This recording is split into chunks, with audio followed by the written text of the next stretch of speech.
Waters running uncontrolled squander the riches of the countryside through which they rush along. Build a wall across the rivers they form, and their potential wealth is imprisoned to good purpose. In South India, the Nizam Sagar Dam across the Manjira River has brought prosperity to many parts of Hyderabad state.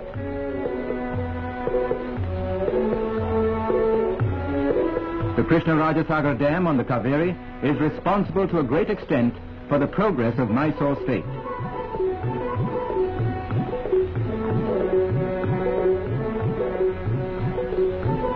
The Mettur Dam, also across the Kaveri, has helped to enrich the historic town of Tanjore and the surrounding region.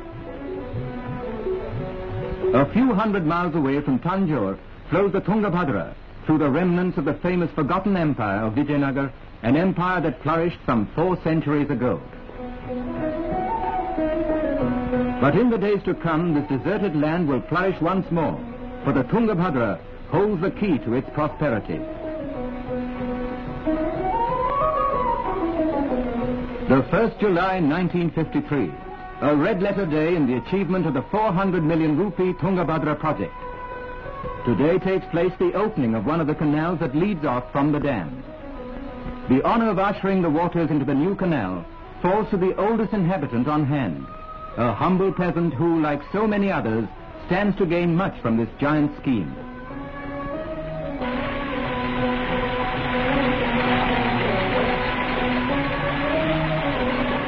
He and his kind beseech the deity of the river to bless the project so that prosperity comes to a land long shrouded in drought.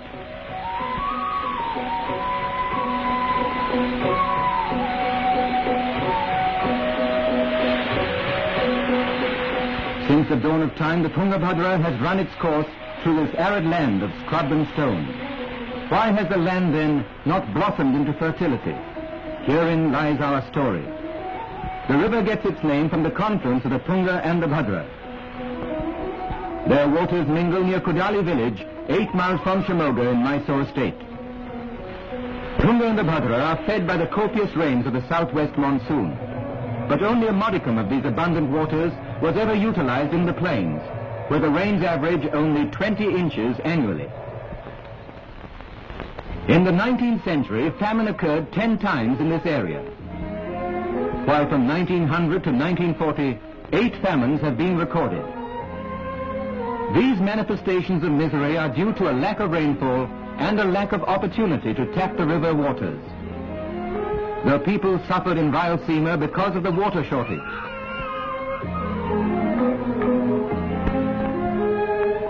Many migrated when faced with drought and death. For the past 100 years, scheme after scheme has been proposed to save Rayalaseema from the water shortage. Bellary district in Mysore state, Raichur district in Hyderabad state, and Anantapur, Kadapa and Kurnool in Andhra have repeatedly suffered from drought. The present project was evolved in 1944, when a provisional agreement was reached between the governments of Hyderabad and the composite state of Madras. The Tungabhadra Dam is located at Malappuram, 3 miles from the town of Hospet. Here the river cuts through the Sandur hills. The dam has closed the gap. Built of masonry, it is 6,007 feet long, and at the lowest foundations, 160 feet high. Besides the dam, this multi-purpose project consists of 2 canals.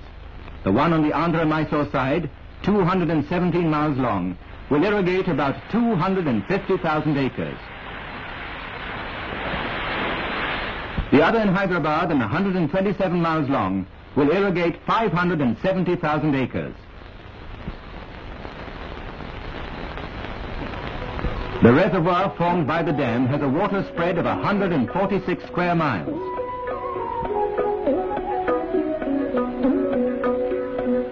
This is the largest masonry dam and storage reservoir yet built in India. The center spillway is of granite blocks bound with cement. During floods, the surplus water will be disposed of through 33 spillway gates, each 60 feet wide and 20 feet high. The dam is nearly complete. The spillway gates are now being installed. The factory for making the gates exists right at the site of the dam, an asset that is unique in India. Up to October 1953, the project was a combined undertaking of the governments of Hyderabad and Madras. Now the responsibility is shared by Hyderabad, Andhra and Mysore.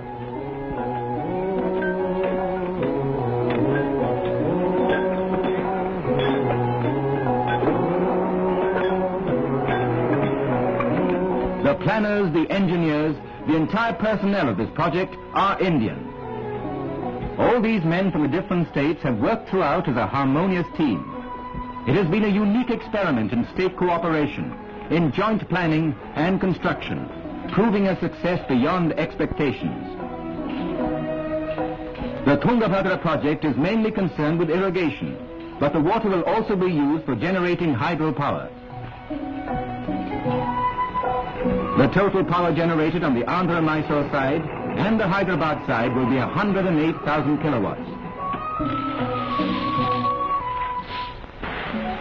On the Mysore-Andhra side, the canal is used for power up to the 14th mile. Thereafter, called the low-level canal, it is used for irrigation. The construction of the first 7 miles of canal is no mean engineering feat, for it consisted of cutting rock and tunneling, and the building of reinforced concrete aqueducts.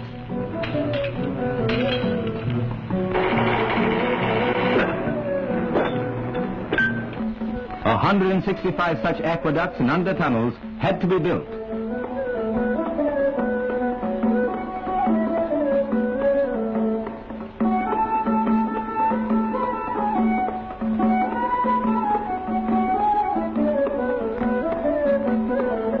The irrigation aqueduct that spans the Hagri River is the longest in India, having a length of 2,287 feet.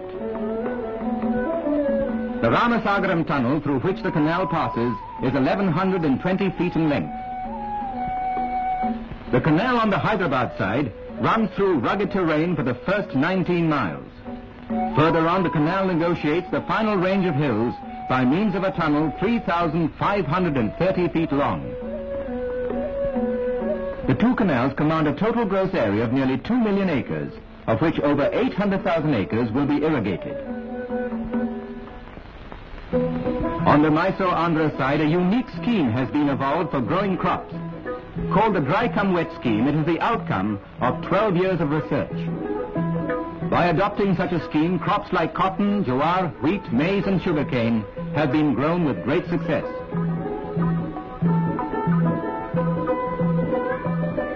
With the release of the canal waters in 1953, a new life has begun for the people of this region.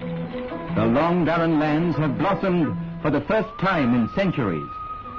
And as nature smiled, so did the people.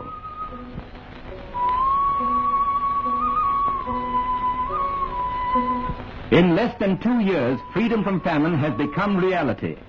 In round figures, it means 140,000 tons of food grains and 80,000 tons of commercial crops grown annually. And when the high-level canal in Mysore-Andhra is completed, production of food grains and commercial crops will be increased by another 50%.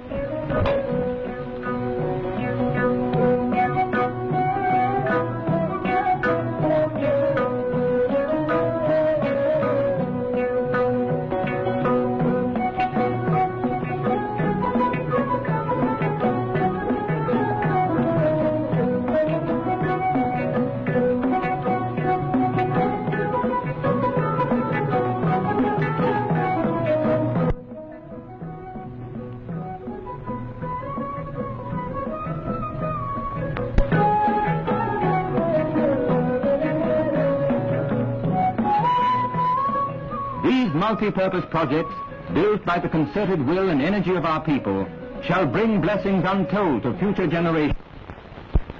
The Tungabhadra are the temples of the 20th century.